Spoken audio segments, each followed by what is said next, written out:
Hola, muy buenas noches. Mi nombre es Jessica Velástegui, coordinadora de eventos SaludCan.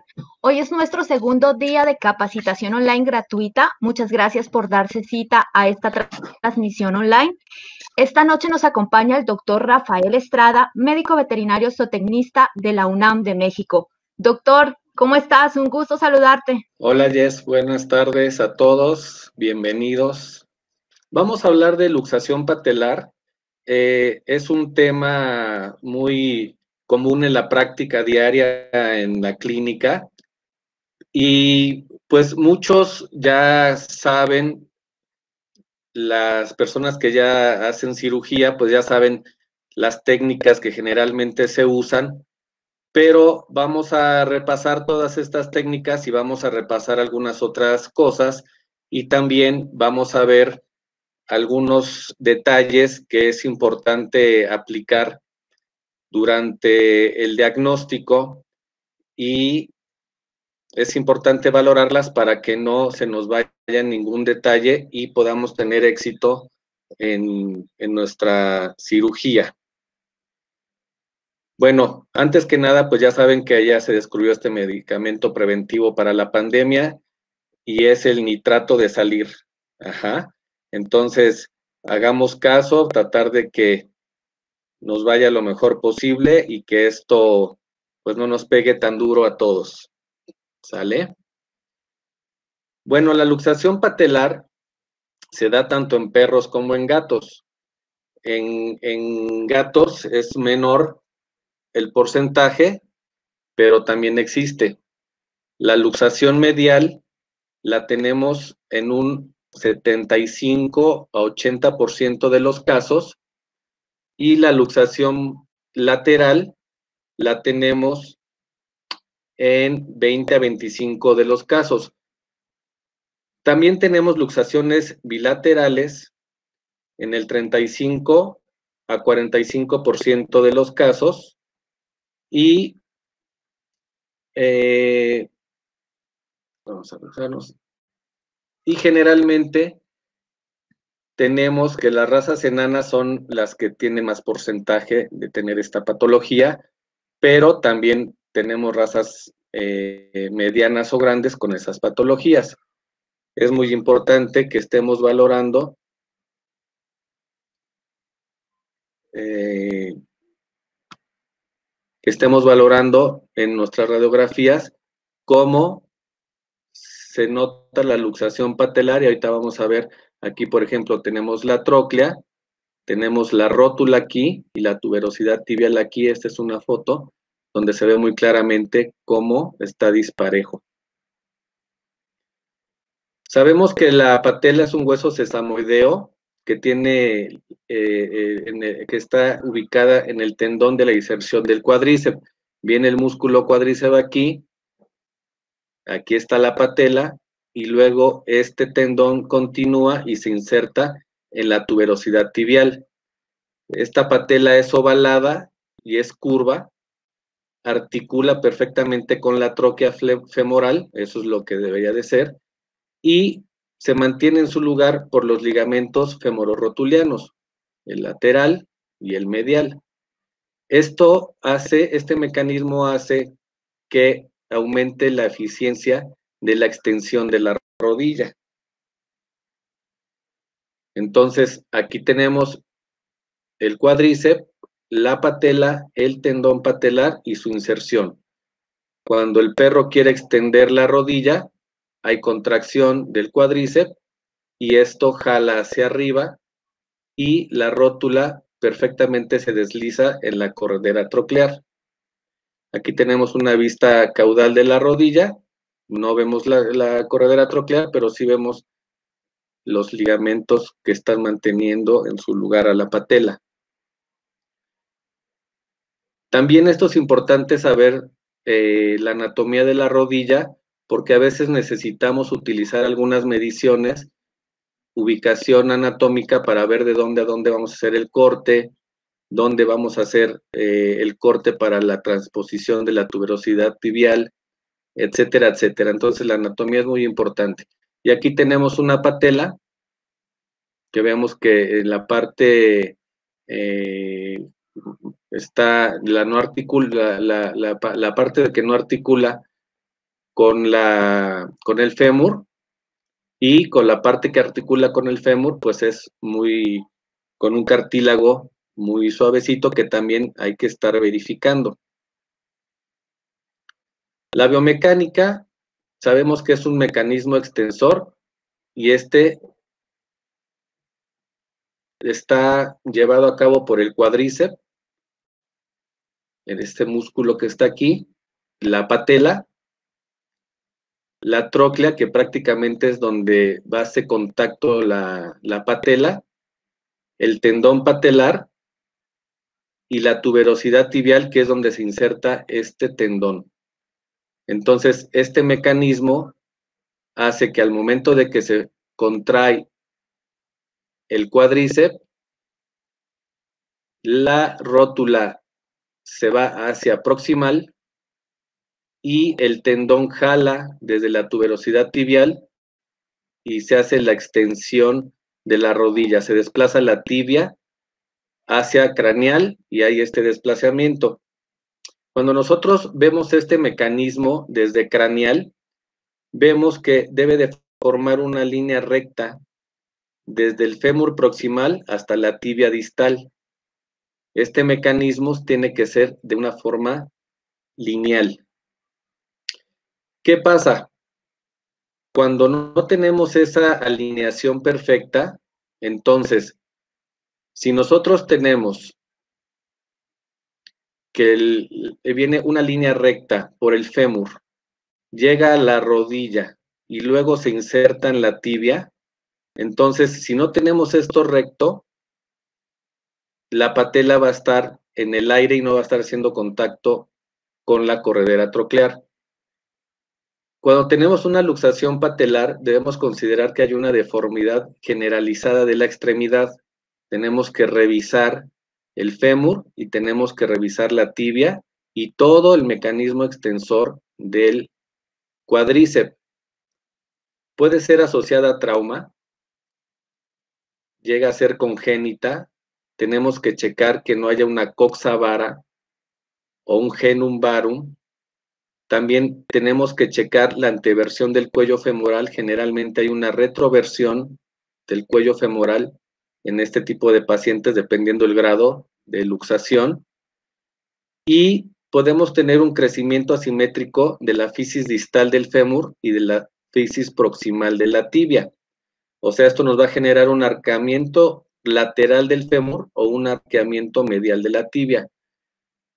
Esto también tenemos que estarlo revisando, la angulación que hay entre el cuello femoral y el axis longitudinal del fémur. Esto es lo normal. Esto genera una coxa vara, que es una retroversión, y una coxa vara que aumenta el grado de la angulación del cuello femoral y el axis longitudinal del fémur. La disminución de anteversión del cuello femoral significa esto. Estos son unos dibujos de un pie de una persona, donde vemos que los dedos o la punta del pie apunta hacia una dirección, pero el cuello femoral respecto al acetábulo tiene diferente angulación. Este tiene 15 grados, que se considera normal. Esta es una anteversión excesiva, donde vemos que el cuello femoral está a unos 35 grados, y esto es una retroversión. Esto también es muy importante que se revise en algunos casos. A veces es difícil evaluar esto, necesitamos o una tomografía computarizada o tomar varias radiografías a ver en cuál podemos evaluar perfectamente esta posición. Tenemos que evaluar la falta de articulación. Entonces, cuando la patela no está teniendo contacto con la corredera troclear, hay una pérdida de presión en la corredera troclear, y entonces esto va a generar que el surco de la corredera troclear sea poco profundo. Entonces, un perrito desde cachorro, que ya tiene una luxación y cada vez que camina no tiene esa fricción, no tiene esa presión sobre la corredera troclear no va a estar profunda. Hay veces que hemos encontrado casos en donde ni siquiera hay una corredera troclear, está totalmente liso. Entonces, todos estos puntos los tenemos que valorar, es muy importante. La luxación repetida va a desgastar la superficie articular, entonces aquí podemos ver el labio medial de la corredera troclear ya totalmente erosionado, y también hay que checar no solamente la corredera troclear, sino toda la zona articular, tanto de la corredera troclear como de la patela. La patela, al momento de hacer el abordaje, hay que voltearla para ver si está erosionada o no. ¿Por qué? Porque esta erosión le va a generar dolor, le va a generar mucho dolor. Entonces hay que evaluar la rodilla cuando ya estemos abordando la articulación. La patela alta también es un factor predisponente de una luxación, y la luxación crónica va a predisponer a que haya una rotura del ligamento craneal cruzado en el 20% de los casos, porque la estabilidad de la rodilla ya no se va a distribuir entre el mecanismo del cuádriceps y el ligamento craneal cruzado, sino que toda la carga se le va a ir más hacia el ligamento craneal cruzado, por ende va a ser más factible que esa carga que va a aumentar sobre ese ligamento sea un factor predisponente para que haya una rotura de ese miembro en el que se está luxando la patela. Aquí podemos ver en estas radiografías cómo hay una malformación y tiene una luxación patelar bilateral. Hay malformación en las tibias proximales, en el fémur distal. En la luxación medial de la rótula, que es la más común, vemos cómo lo normal es que esto esté alineado. Es decir, el fémur en la parte distal con la tibia en la parte proximal, la cresta tibial y la rótula estén perfectamente bien alineados. Cuando empieza a haber una distorsión en la rotación de la tuberosidad tibial o una torsión en el fémur distal, podemos tener que la rótula ya no va a estar, este mecanismo va a estar recto, pero no va a estar sobre la corredera troclear. Es decir, desde el origen hasta la inserción, aquí viene en línea recta. Aquí está la patela, pero como tenemos una malformación, entonces todo el mecanismo está recto, en línea recta, pero donde queremos que nosotros tenga la articulación o tenga el contacto, que es en la corredera troclear, por todos estos cambios, uno está de este lado y otro está de este lado, entonces no están alineados.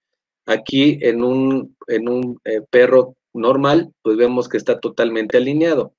Viene el mecanismo del cuádriceps lineal, el fémur está derecho, la tibia está derechita, entonces todo está en forma lineal y va a caer sobre la corredera troclear, va a quedar la patela.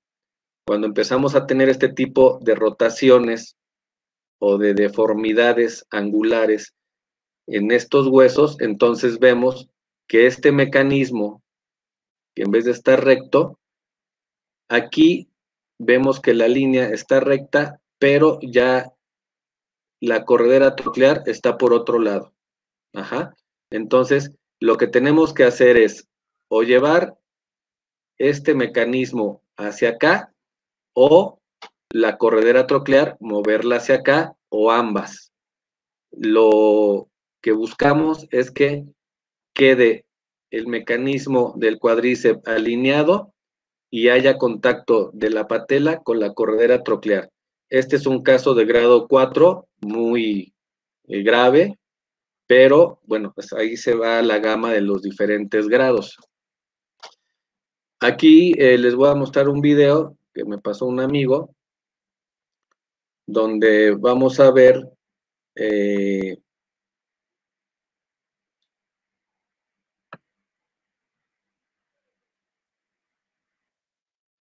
a ver, permítame tantito para salirme del puntero.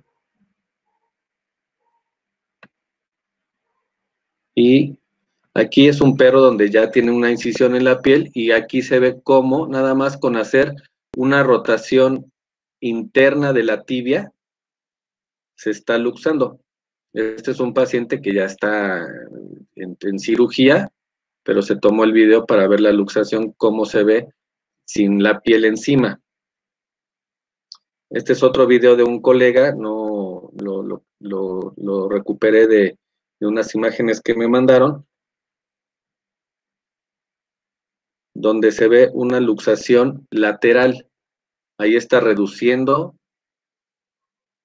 la patela, la reduce, al momento de hacer extensión de la rodilla, se luxa. Entonces, de esta manera podemos ver el diagnóstico de luxación. Es como que muy obvio en la mayoría de los casos que tenga una luxación patelar, pero es importante que le clasifiquemos el grado de luxación, porque dependiendo del grado de luxación o de las patologías que estamos detectando, pues es lo que tenemos que hacer. No todo se soluciona de la misma manera. Cada paciente es particular y en cada paciente tenemos que tener un plan quirúrgico y una, digamos que una planeación quirúrgica dependiendo el tipo de problema que tengamos que resolver para esta luxación en particular. Cuando tenemos un grado 1, voy a regresar al puntero.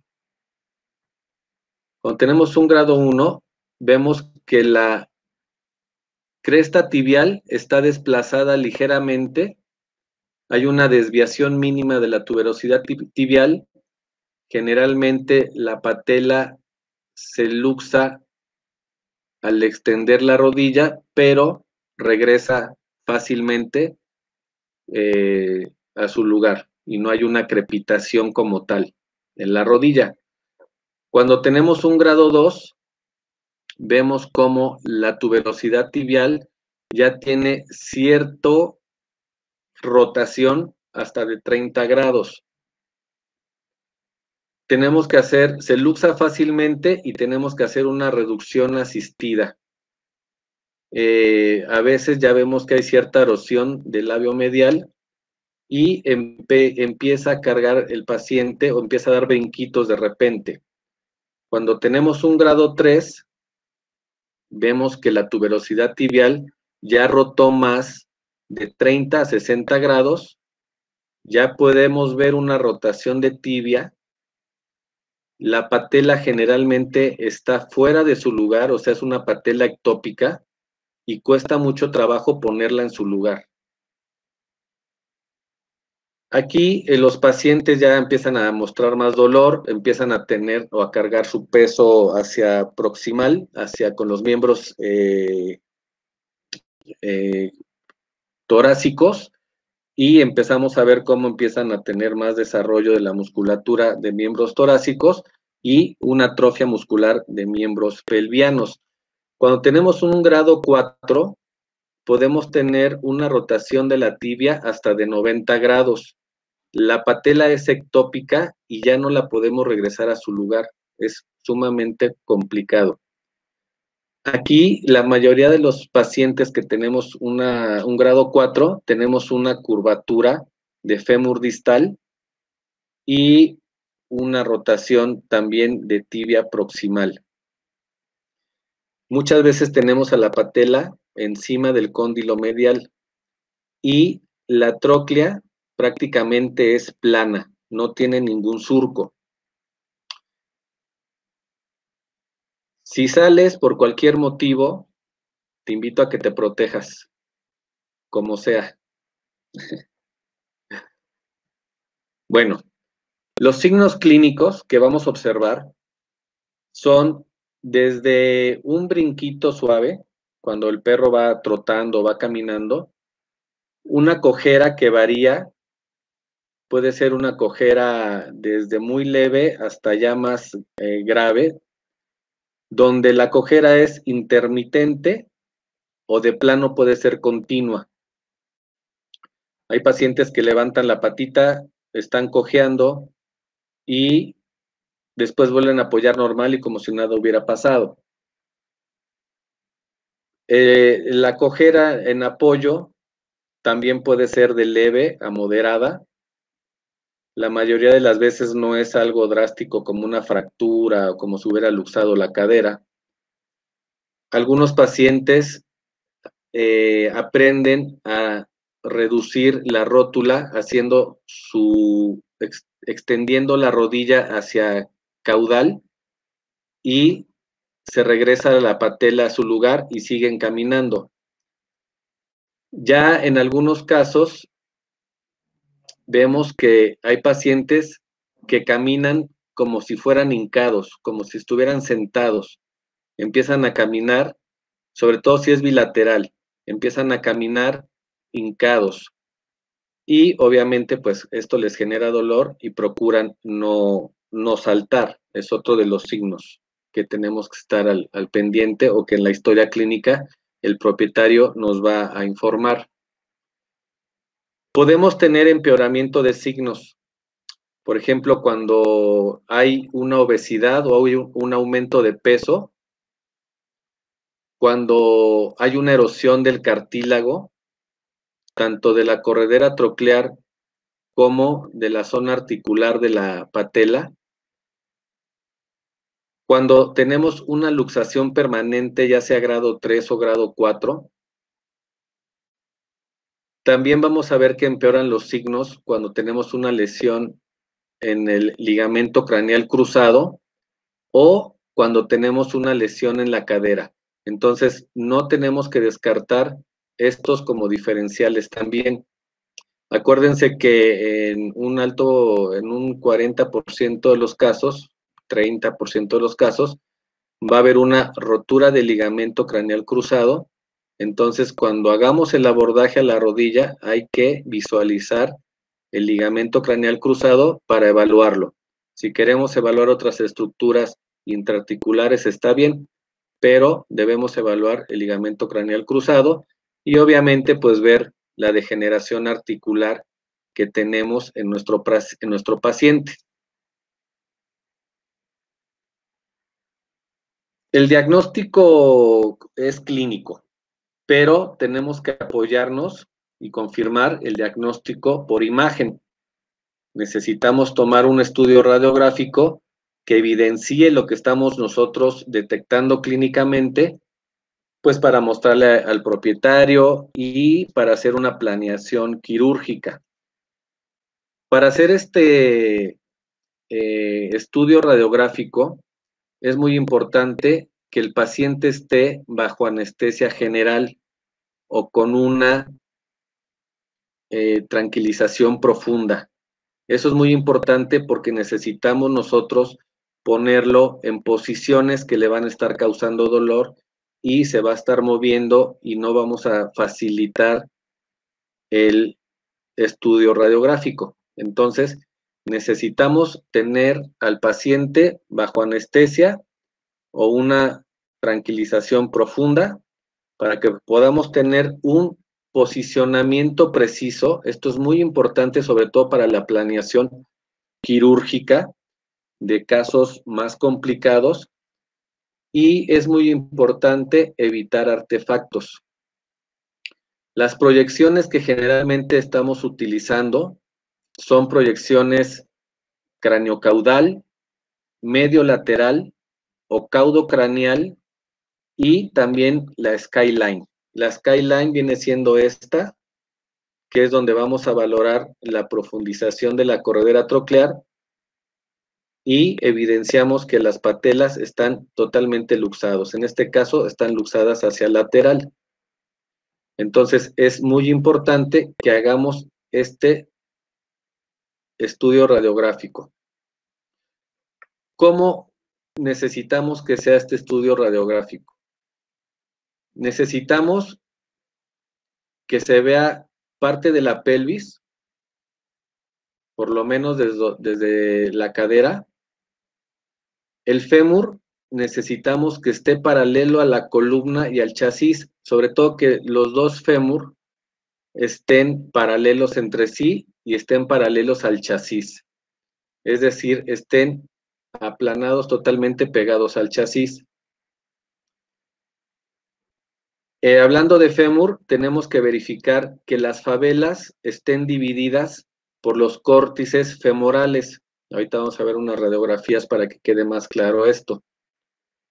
También tenemos que tener una imagen de la tibia distal, donde tengamos la certeza que estábamos viendo la tibia en una posición cráneo-caudal.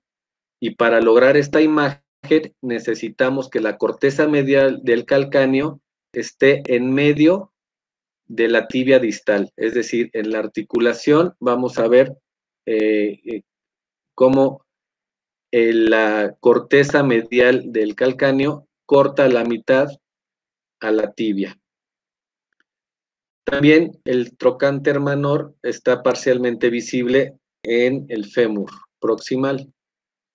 Entonces, si vemos nosotros una malformación ósea de nuestro primer estudio radiográfico, que es el que acabamos de platicar, necesitamos nosotros hacer unas proyecciones independientes de fémur y de tibia. Y ahorita se las explico y ahorita lo vamos a valorar. Entonces, necesitamos hacer una radiografía donde se vea el fémur completo hasta la parte distal de la tibia.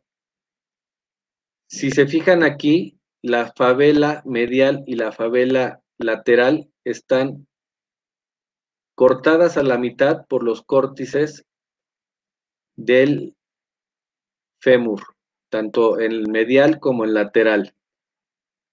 Aquí se ve igual cómo las favelas están cortadas o están exactamente ahí donde está la corteza del fémur. Y en la parte distal vamos a ver cómo el calcáneo, su corteza medial, está a la mitad. Ahí se puede ver en la articulación perfectamente, como en la parte donde viene la articulación, en la parte que baja, queda exactamente a la mitad. Con esta proyección, nosotros sabemos que el fémur, en su parte distal, por lo menos en esta parte de la diáfisis hacia distal, tenemos una proyección cráneo-caudal y podemos valorarlo. Y en la parte distal de la tibia nosotros estamos asegurando que tenemos una proyección cráneo-caudal de la tibia. Para valorar la parte proximal de la tibia y la parte proximal del fémur, nosotros tenemos, o sea, otras estrategias que ahorita vamos a ver. Entonces, si se fijan en esta radiografía, al parecer diera a entender que es un miembro pelviano derecho, sin embargo, es un miembro del lado izquierdo. Y esta pareciera que es uno izquierdo, pero es uno derecho. Este sí es uno derecho, y esto, ¿por qué está así? Porque tiene que ver con la proyección. Esta proyección y esta es una caudo craneal. Es decir, el paciente está en decúbito ventral, en decúbito esternal, perdón, en estas radiografías, o sea, está con el pecho tocando el chasis y la rodilla y el fémur y la tibia están tocando el chasis en su parte craneal. En esta está en decúbito dorsal donde el paciente tiene la parte caudal del miembro pegada al chasis. Entonces, este está en decúbito external y este está en decúbito dorsal. Me gusta hacer estas radiografías porque queda más derecho el fémur y podemos valorarlo de una mejor manera. Si nosotros hacemos una proyección ventrodorsal como esta y estiramos la pierna como si estuviéramos haciendo una proyección para displasia de cadera, para checar las caderas, muchas veces la rodilla no está en contacto con el chasis y entonces vamos a tener un artefacto en esta zona.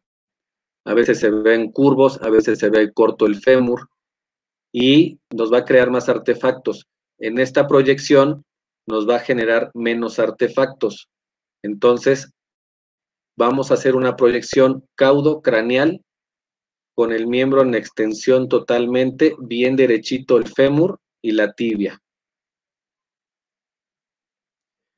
Aquí tenemos una proyección igual.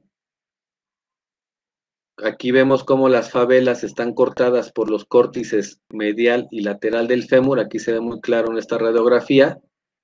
Y vemos en la parte distal cómo el córtice medial del calcáneo está cortando a la tibia a la mitad, o ser muy cerquita. Hay que procurar que quede bien en la mitad. Aquí hacemos un aumento de esta radiografía y vemos perfectamente cómo el córtice medial divide a la favela a la mitad y el córtice lateral está dividiendo a la favela lateral. Y en la porción distal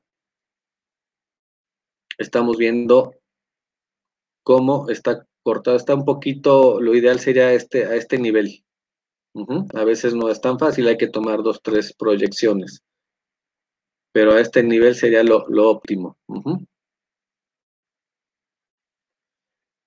¿Qué pasa cuando tenemos esto y vemos esta radiografía y decimos, pues, no le damos la valoración que corresponde y nosotros decimos, ay, pues se ve bien, está derechita, igual acá.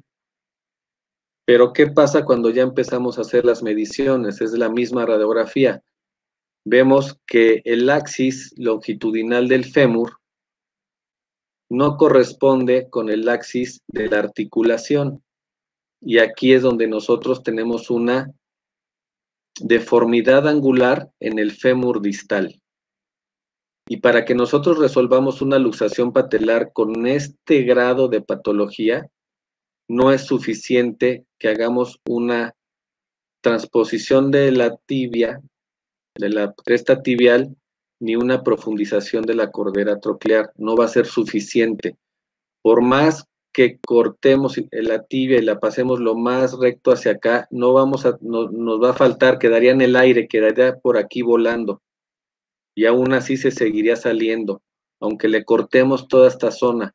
Entonces, este es el punto donde yo quería llegar, donde es muy importante que valoremos nuestra radiografía.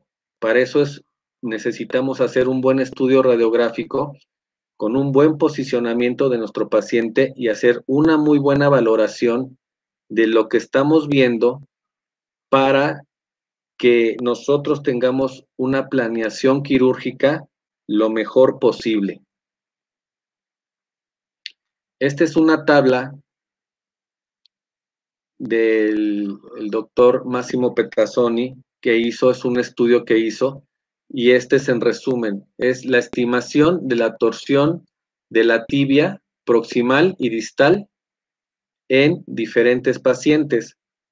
Entonces, aquí vemos que en distal está el córtice medial del calcáneo, dividiendo la tibia distal a la mitad, y tenemos cómo se ve los diferentes grados de rotación de la tibia en proximal.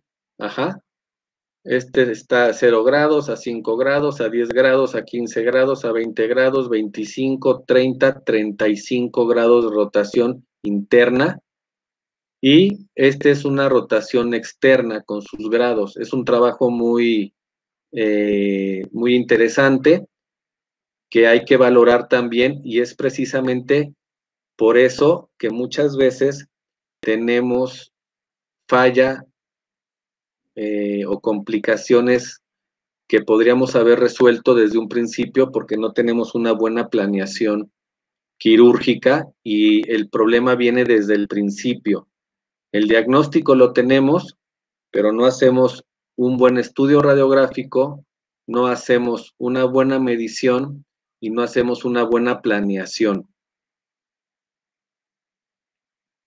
Hay que buscar protegerse en estos días de coronavirus. Todo puede funcionar para la protección.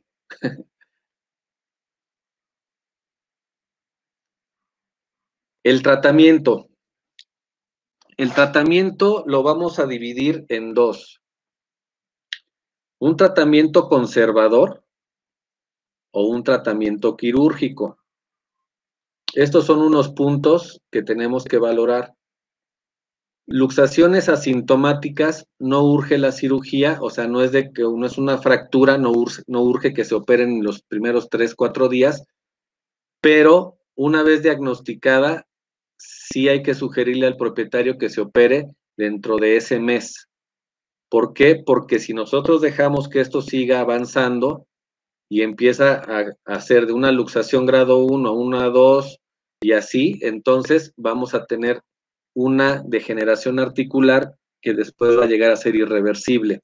Y eso es muy importante que nosotros lo valoremos y le expliquemos al propietario. Cachorros jóvenes con una patela ectópica, esos necesitamos operarlos. Aunque sean jóvenes, estén cachorritos, necesitamos operarlo porque mientras no esté en contacto la rótula o la patela con la corredera troclear, jamás se le va a hacer un surco ahí. Entonces, cuando tenemos cachorros con grados 2 o grado 3, grado 4, esos hay que operarlos. Los perros medianos a grandes, antes de que se deforme y erosione la corredera troclear, hay que operarlos. Las luxaciones de grado 1 en cachorros, esas podemos hacer un tratamiento conservador con rehabilitación, fisioterapia. ¿Y en qué consiste este tratamiento conservador? Acuérdense que es un tratamiento para cachorros que tienen grado 1. Es decir, que la rótula está en su lugar, pero se sale. El tratamiento o el objetivo de este tratamiento de fisioterapia es que todo el tejido medial que está contraído lo podamos nosotros darle más flexibilidad. Y todo el tejido blando que tenemos en lateral, que ya está laxo, incrementar la fuerza y que haya una contracción de ese tejido blando. Al mismo tiempo de hacer ejercicios para que la rótula esté en contacto con la corredera troclear, esté haciendo esa presión, ese empuje, y poco a poco pueda generar y profundizar ese surco del cual se va a apoyar para ya no luxarse. Y como es un cachorro, el hueso es blando, entonces podemos lograrlo con solo fisioterapia y podemos evitar la cirugía en este caso en particular. Entonces, necesitamos incrementar la flexibilidad del tejido blando medial. ¿Cuál es el tejido? El cuádriceps medial, el aductor, el sartorio, iliopsoas, semimembranoso y gracilis. Todo estos músculos hay que relajarlos, incrementar su flexibilidad. ¿Cómo? Con ultrasonido terapéutico, con masajes, ¿sí? Estirar esos músculos, estirar ese tejido blando con los dedos, con con las manos. Incrementar la fuerza en los músculos laterales, vasto lateral, bíceps femoral, tensor de la fascia lata. ¿Cómo vamos a lograr eso? Con ejercicios podemos hacer golpeteo con los dedos para que se contraiga ese músculo. Podemos poner algunos cubitos de hielo de repente así para que el músculo se contraiga en esas zonas. Y podemos hacer ejercicios donde el paciente camina hacia lateral, es decir, va a abrir los músculos aductores, los vamos a fortalecer de tal forma que abra hacia lateral las patitas. Los ejercicios progresivos de fortalecimiento de los abductores de la cadera, como caminar de lado en diferentes grados de elevación. Primero en el sobreplano y después, poco a poco, vamos a ponerle una pendiente para que suba por esa pendiente. Necesitamos tener un manejo del dolor y una atrofia muscular, evitar la atrofia muscular con todos estos ejercicios, a lo mejor con electroestimulación también en lateral, y manejo del dolor si ya tenemos dolor. Generalmente en grado 1 todavía no tenemos un paciente con dolor.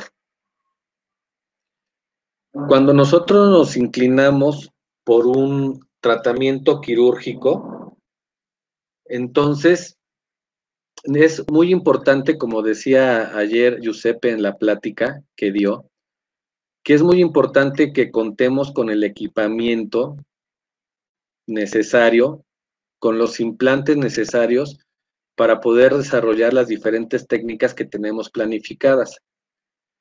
Y un punto importante es que cualquier intento de evitar la corrección de las malformaciones óseas solamente haciendo reconstrucción del tejido blando, eso es la causa más común de un fracaso en el tratamiento de luxación patelar. Es decir, si necesitamos nosotros alinear el mecanismo del cuádriceps, si no hacemos esa alineación, por más imbricación de la cápsula articular, por más imbricación de los músculos, de fascias, no vamos a lograr el objetivo.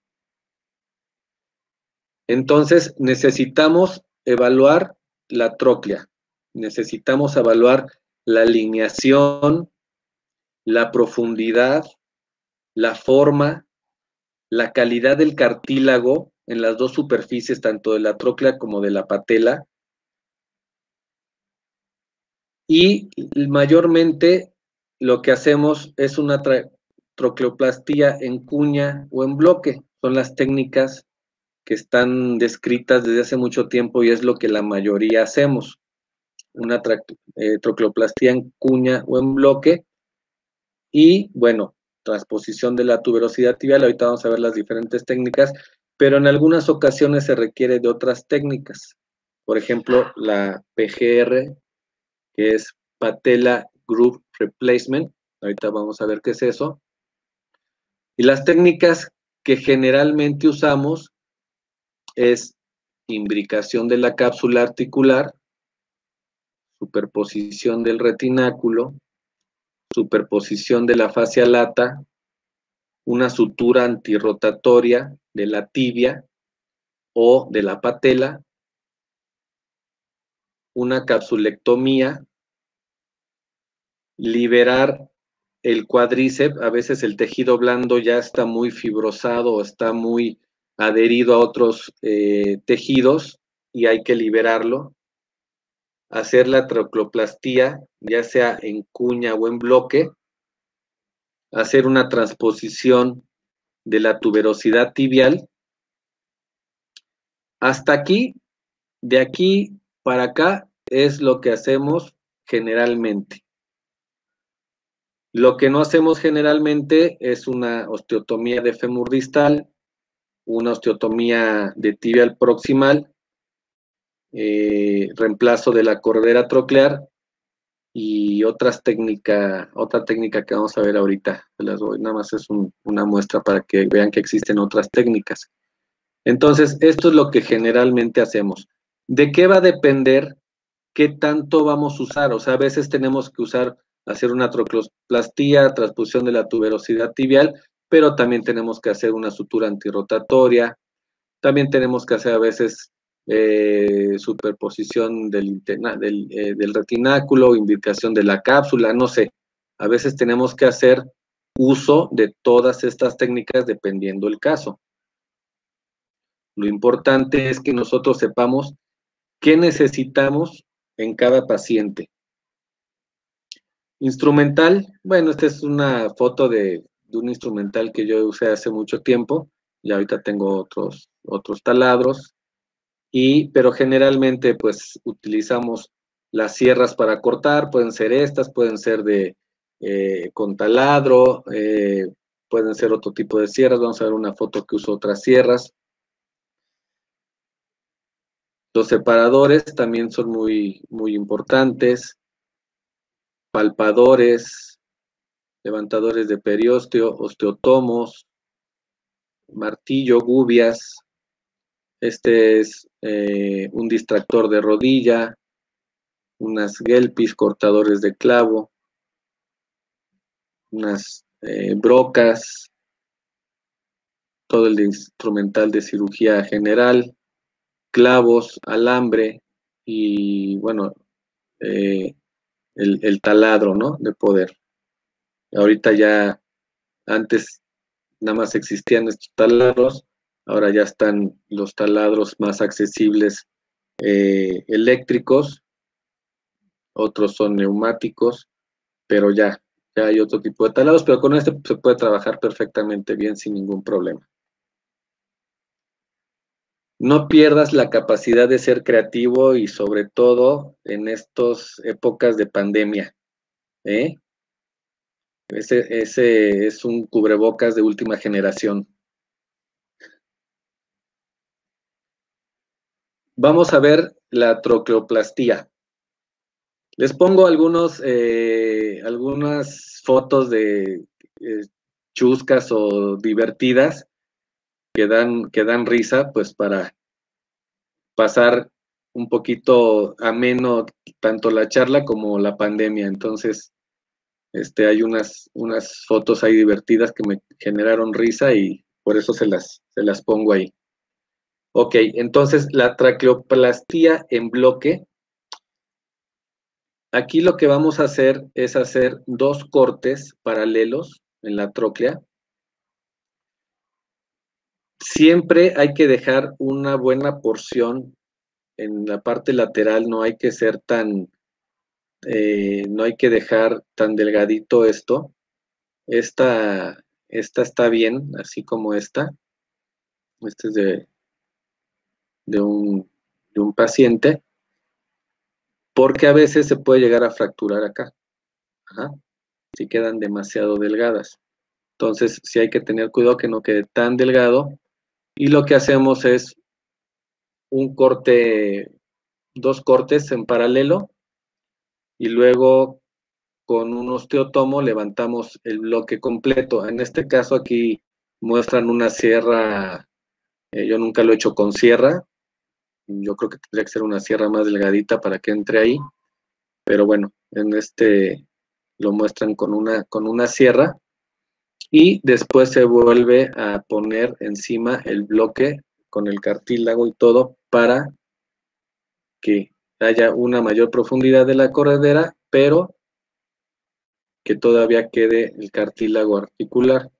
Entonces, ahí hacemos con una sierra, puede ser esa manual, a mí me gusta usar mucho esa sierra manual, se me hace muy práctica. Siempre que estemos haciendo el corte con la sierra, hay que estar con una jeringa con solución salina, humectando o remojando la sierra, una para que no se caliente y otra para que haya una mejor lubricación en el corte. Lo van a hacer más rápido, más fino y no van a generar ningún calor extremo. Hacemos el corte del otro lado y con un osteotomo que quede exactamente del ancho del corte que vamos a hacer, es decir, del corte de la corredera troclear. Con un osteotomo tenemos que hacer el corte de la base, siempre verificando hacia dónde va a apuntar nuestro osteotomo, hacia dónde queremos que salga. A veces es difícil, o al principio es difícil tener una dimensión de hacia dónde estamos dirigiendo el osteotomo. Otro punto importante aquí es que todos nuestros instrumentos de corte, sea el que sea, osteotomo, tijeras, levantadores de periósteo, etcétera, etcétera, sierras, todo, tienen que estar afilados. Los osteotomos se afilan cada determinado tiempo, cada 2, 3 cirugías que los usemos, hay que estarlos afilando. ¿Con qué se afilan? Pues con una piedra afiladora de cuchillos o de esas que son como una lija de agua, pero se usan esas piedras para estar afilando nuestro instrumental de corte. Es muy importante que se haga, porque si no, cuando damos el primer martillazo, el segundo o el tercero, en vez de que haga un corte fino, hace una fractura del hueso que queremos osteotomizar. Entonces es muy importante que se afilen nuestros materiales, nuestra instrumentación de corte. Ya que empezamos a hacer el corte con el osteotomo, vamos introduciéndolo poco a poco de manera fuerte, pero de forma delicada y firme, y vamos a notar cómo se va a levantar todo el bloque. El bloque se levanta completo. Después de que se levantó el bloque, vamos a utilizar una lima para dejar una cama totalmente lisa. Pasamos la lima y el bloque que sacamos de ahí, vamos con unas gubias a cortarle la base para que quede más bajo, no esté tan alto, y cuando lo pongamos al momento de asentar con la cama que ya pusimos con la base, pues la corredera quede más profunda. Ahí está ya limado nuestro hueso y vamos a poner encima el bloque y vemos cómo baja unos 2, 3 milímetros de lo que ya anteriormente tenía. A veces podemos bajar más y lo que tengamos que bajar, que sea suficiente. Entonces aquí ya se hace una corredera más profunda donde la patela va a sentarse y podamos tener una buena lubricación aquí de cartílago con cartílago. Este tipo de técnica en bloque, a mí me gusta más utilizarla en perros grandes. He tenido mejores resultados en perros grandes y le considero que se le va mejor a un perro grande. Entonces aquí vemos cómo ya está mucho más profunda, se ven las puntas más altas aquí, de los bordes, y aquí la corredera más profunda.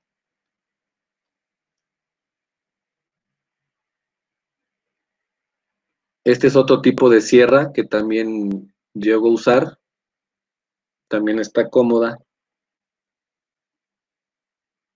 Aquí vemos también cómo se levanta el bloque. Aquí vemos que tenemos un miembro acá y otro acá, porque se hizo las dos rodillas en un solo tiempo quirúrgico. Y aquí vemos cómo sí quedó bien profundizado. Aquí se le bajaron como 4 milímetros. Esta era una luxación lateral, bilateral, en un paciente como de 8 meses. Entonces estaba muy mal el perro, no podía caminar, caminaba, era un husky, es un husky siberiano, y el perro caminaba prácticamente en cuclillas, o sea, hincado. Entonces se hicieron en un solo tiempo quirúrgico las dos rodillas y se le hizo una buena profundización para evitar que se salgan las patelas.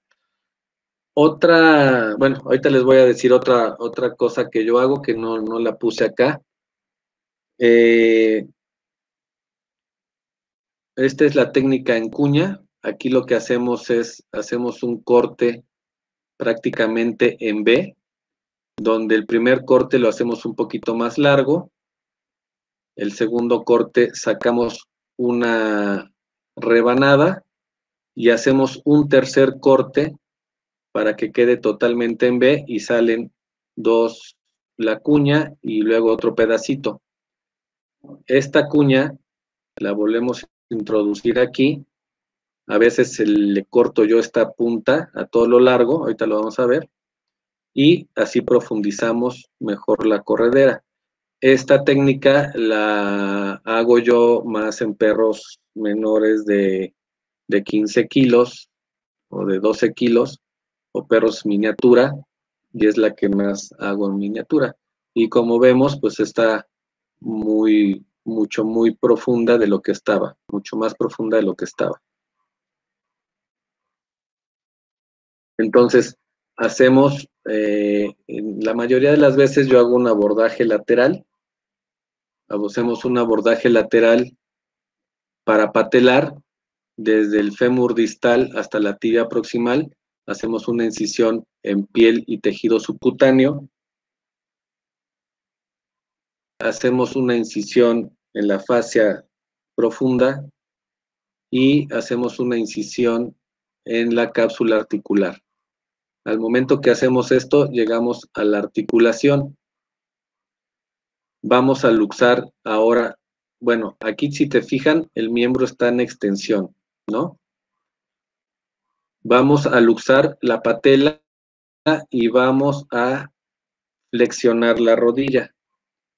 Aquí de tal forma que flexionamos la rodilla, luxamos perfectamente bien la patela y ya nos queda nuestra rodilla expuesta, nuestra corredera troclear.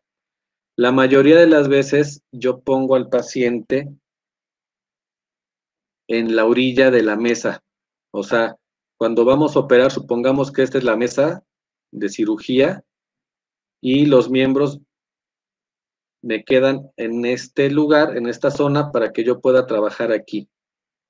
El paciente está abajo, pegadito en el límite, por decirlo, más pegado al cirujano, al límite distal, por decirlo de alguna manera, de la mesa, para que yo pueda manipular de forma eficiente la rodilla, el miembro, eso en cualquier cirugía de miembros pelvianos.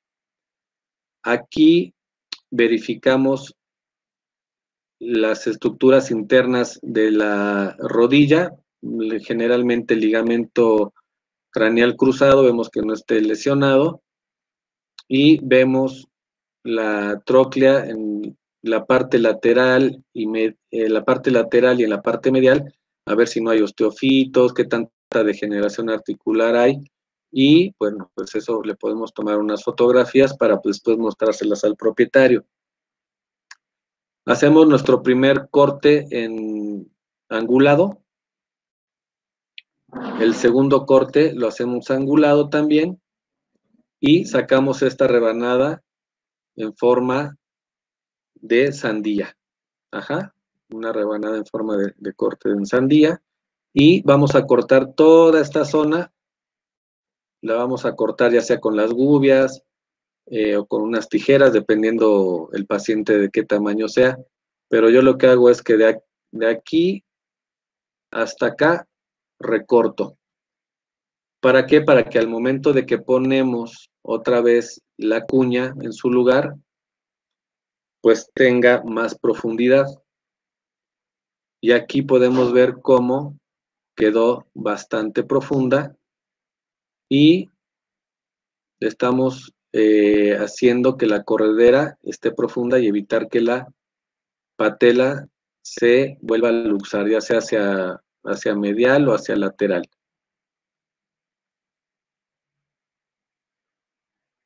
Después, lo que hacemos, pues la transposición de la tuberosidad tibial.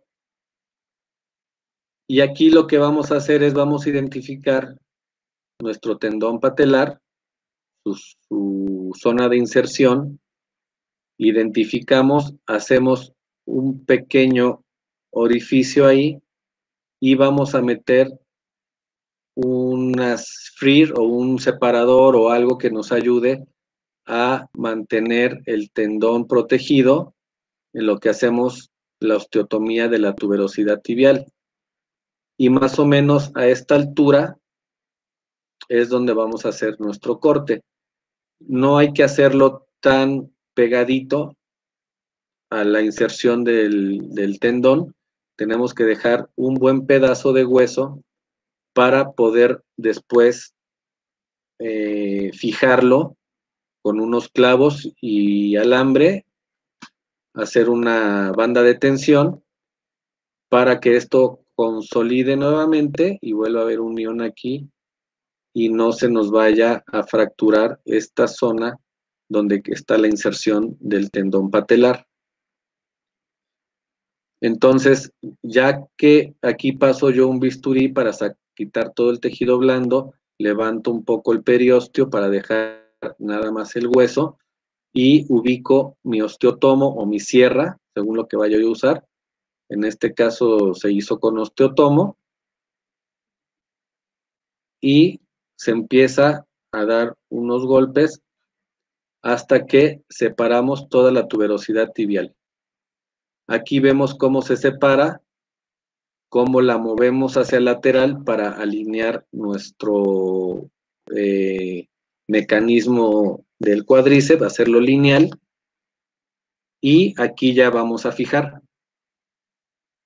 Podemos fijarlo de dos formas. Podemos hacer nuestro orificio en la tibia para pasar el alambre primero, o primero le ponemos los clavos en la tuberosidad tibial, como ustedes gusten. En este caso se hizo la perforación, tiene que ser en caudal y por distal de la osteotomía. Se va a hacer un pequeño corte en el músculo tibial craneal para poder pasar el alambre. Hacemos nuestra perforación, pasamos el alambre, hacemos un pequeño corte aquí y ahora sí nos vamos a fijar la tuberosidad tibial. Yo lo que hago es que previamente mido en la radiografía cuánto tiene la tibia en la proyección medio lateral, cuánto tiene de ancho para poder poner el clavo a esa altura,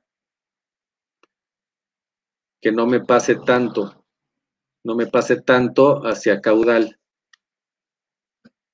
Y vamos a poner en pacientes muy pequeñitos, generalmente pongo un clavo. Hay veces que cuando el perro es muy, muy pequeñito, no hago el corte completo, hago un corte nada más que me deje mover la tuberosidad tibial, pero no desprendo toda la tuberosidad, sino nada más lo suficiente para que yo pueda desplazar la tuberosidad, ya sea hacia medial o lateral. En perros muy pequeñitos, pues generalmente la vas a mover hacia lateral y coloco un clavo. Aquí es muy importante que ustedes no vayan a entrar a la articulación, que el clavo lo metan en una dirección donde vayan a tocar la corteza caudal. Es importante que la corteza caudal de la tibia la traspasen con el clavito que están poniendo para que quede bien fijo ese clavo. Entonces, ya que ponen ese clavito, si es un perro pequeño puede quedar ahí. Si es un perro más grande, entonces vamos a poner 2 clavos en la tuberosidad tibial,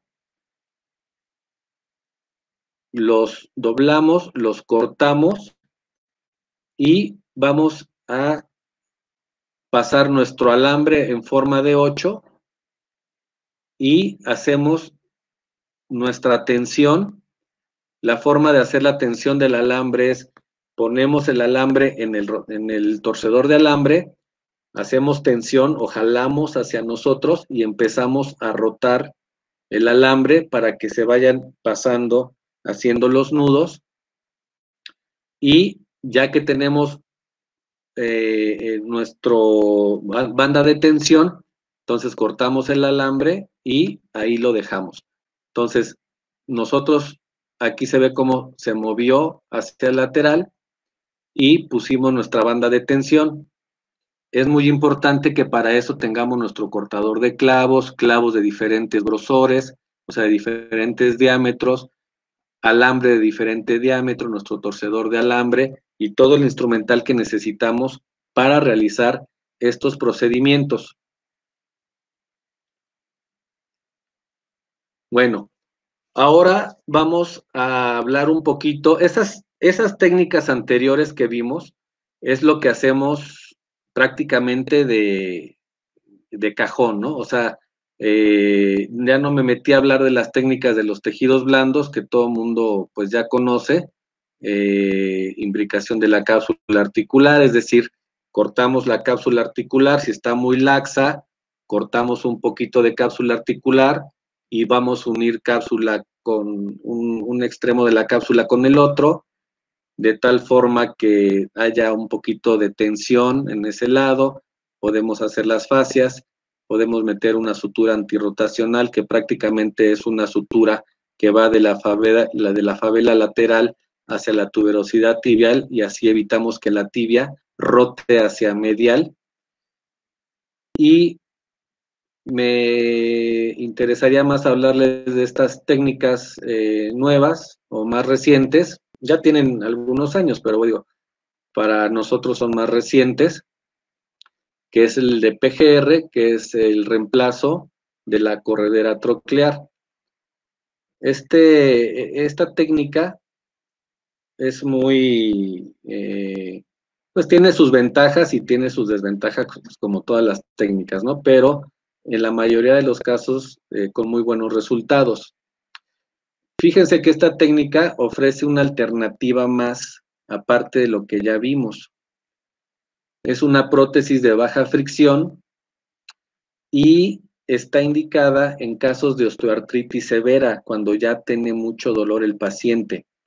Cuando el paciente ya, a pesar de que, las zonas de contacto están muy erosionadas, entonces ya tiene muchos osteofitos, ya tiene una osteoartrosis ahí severa, y se recomienda hacer en pacientes que ya hayan terminado prácticamente su crecimiento.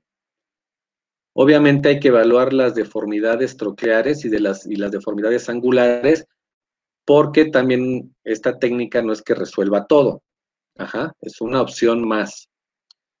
Es muy importante y esencial para hacer esta técnica, así como lo habíamos planteado anteriormente, que se hagan unas radiografías o un estudio radiográfico preciso. Preciso porque tenemos nosotros que hacer ciertas mediciones. Tenemos que hacer ciertas mediciones para que nuestra cirugía esté bien planificada y pues seamos exitosos de nuestra cirugía. Lo que se hace aquí es marcamos una línea que va desde el tendón extensor digital largo, que viene aquí, que pues todo el mundo cuando abordamos una rodilla lo podemos visualizar, hasta donde termina la corredera troclear. Todo este material, todo lo que es la corredera, y es muy importante que lo hagamos en esta zona y lo planifiquemos bien, lo vamos a remover, lo vamos a cortar y lo vamos a remover para que nos quede de esta manera. Así como habíamos visto la radiografía que se hizo una cama cuando íbamos a poner el bloque, igual acá se hace con lima para que quede una cama bien lisa. Queda esta cama bien lisa y lo que vamos a hacer es, vamos a poner un vamos a fijar una base del implante. El implante está dividido en dos piezas. Uno que es la base y otro que en sí es la corredera que va encima de la base. La base la vamos a asegurar con tornillos y la otra se asegura por presión.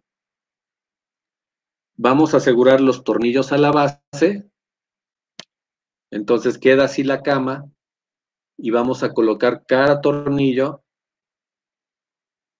para mantener la base en su lugar.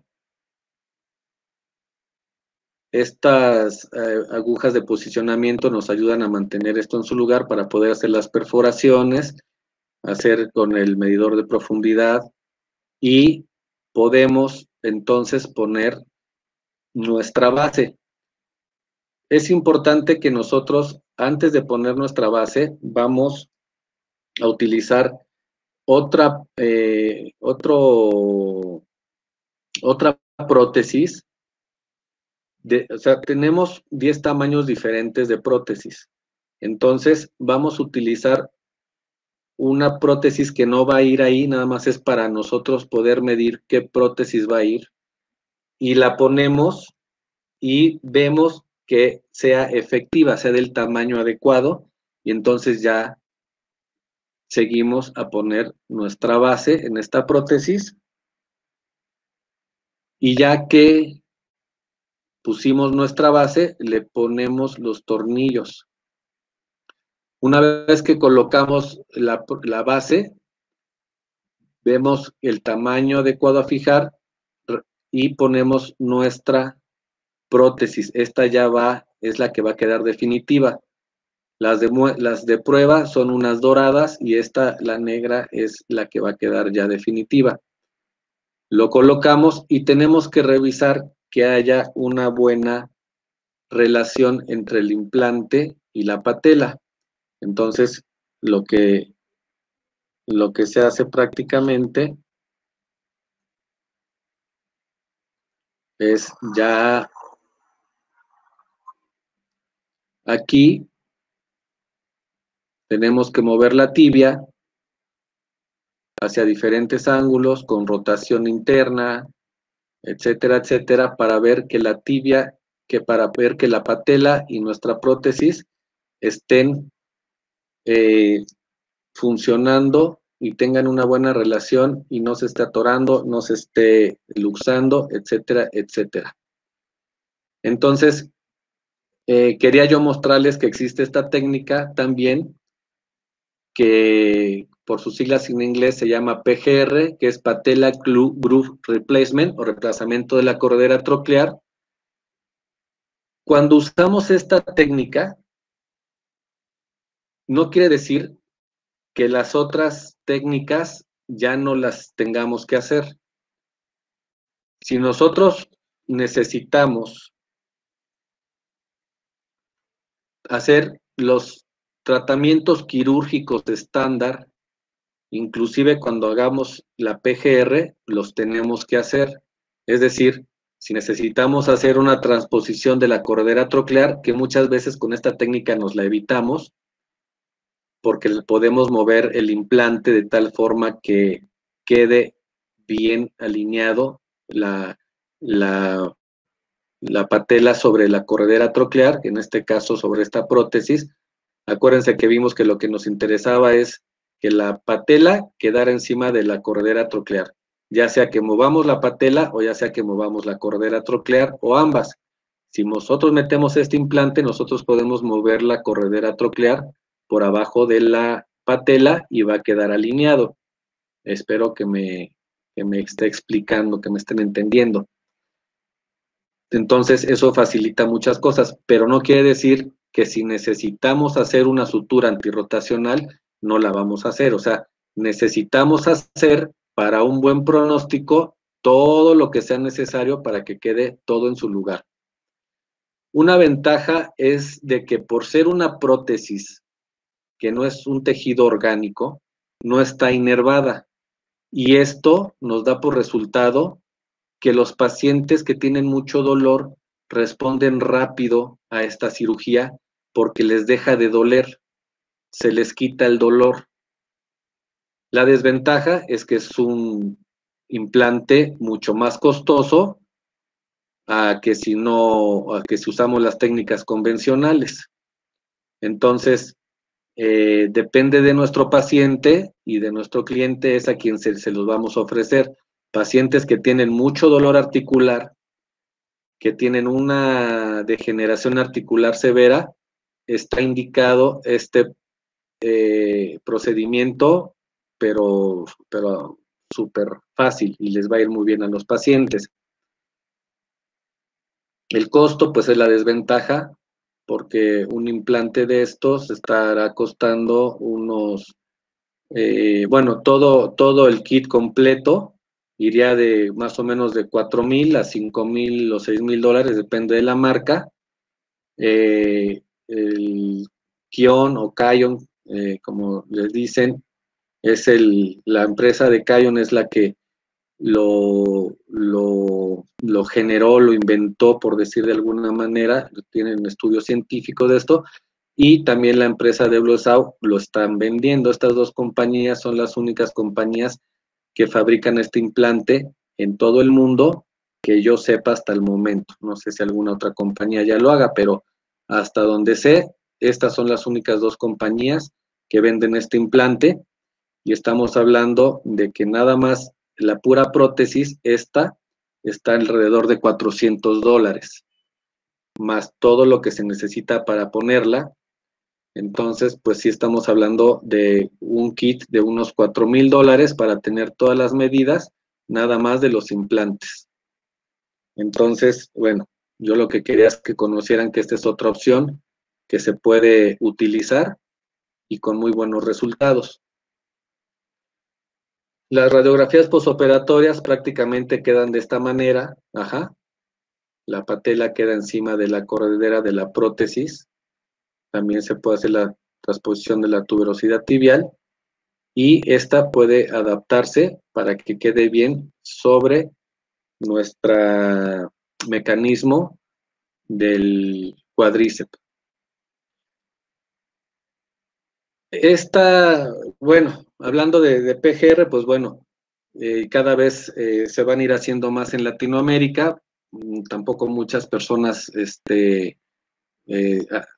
hacen esta técnica, y poco a poco pues se va a ir viendo más y más. Entonces, pero es bueno que la conozcamos y que sabemos que está indicada para ciertos pacientes. Esta es otra técnica que se llama Ridge Top. Es una técnica inglesa de la marca de Orthomed. Aquí en esta página lo pueden ustedes ver. Y pues consiste prácticamente en poner una prótesis que sustituya al labio lateral o medial de la cordera troclear, de tal forma que evite que la patela brinque para acá. Entonces, pues hay de diferentes tamaños.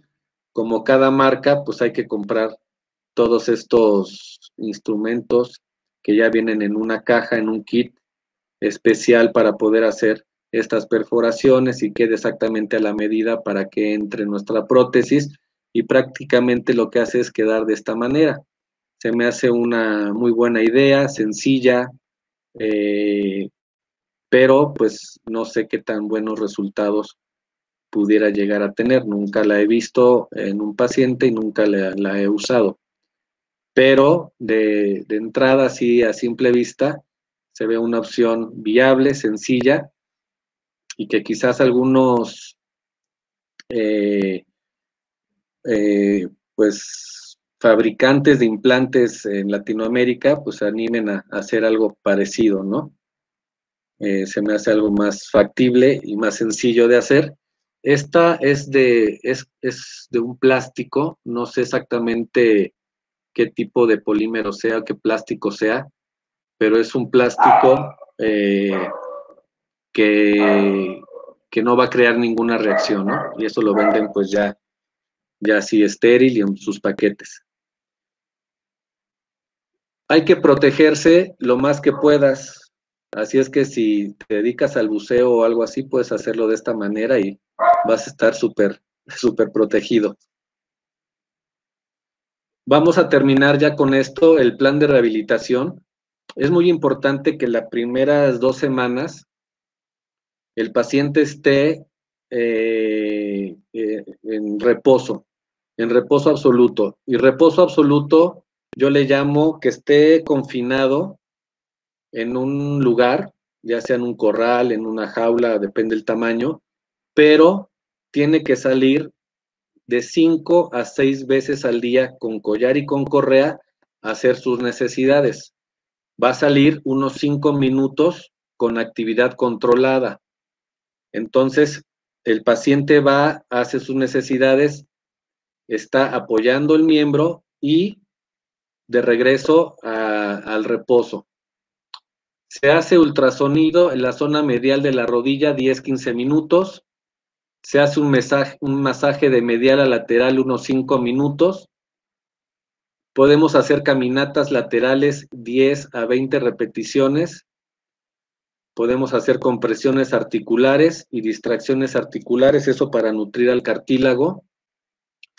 Y podemos usar toda esta gama de equipamiento, que es el láser, el calor, la electroestimulación y los rangos de movimiento parciales pasivos, para que la articulación esté sana. O sea, acuérdense que cuando nosotros operamos una articulación, esta se nutre de su función, de que esté apoyando el miembro y de que esté trabajando lo más rápido posible. Se recomienda 2 rehabilitaciones por semana a partir del 10º día posoperatorio. Yo generalmente les digo que vengan a los 8 días o a los 10 días y empecemos, que retiremos los puntos y empecemos la fisioterapia.